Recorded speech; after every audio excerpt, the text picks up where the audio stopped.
হ্যাঁ, 2002 সালে যাদের নাম নেই তাদের এখানে বাবার নাম লিখতে হবে, বা বাবা বা মা যেই থাকুক না কেন বর্তমানে যে আছে, যিনি আছে তার নাম এখানে লিখতে হবে, তার ক্রমিক সংখ্যা এখানে লিখতে হবে, ভোটার আইডি কার্ডের নাম।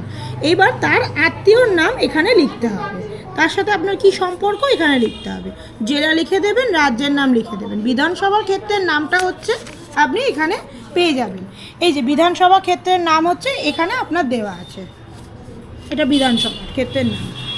এখানে হচ্ছে অংশ নাম্বার হচ্ছে এখানে আপনার দেওয়া থাকবে। এই দেখুন এখানে আপনার অংশ নাম্বারটা দেওয়া আছে। ক্রমিক সংখ্যা হচ্ছে এই যে, ক্রমিক সংখ্যা হচ্ছে এই যে, এইখানে হচ্ছে ক্রমিক সংখ্যাটা দেওয়া আছে। এই দেখুন ক্রমিক নাম্বার হচ্ছে এই যে, এটা আপনাকে দিতে হবে। এইবার ধরুন এই যার ফর্ম আমি ফিল আপ করছি তিনি 2002 সালের ভোটার তালিকায় ছিলেন, তো সেক্ষেত্রে কী করতে হবে, এইখানে তারটা ফিল আপ করতে হবে। তার এখানে কি নাম ছিল 2002 সালে, ধরুন এই যে, ধরুন এনারই আমি ফর্মটা ফিল আপ করছি, ধরুন এনার ফর্ম আমি এখানে ফিল আপ করছি।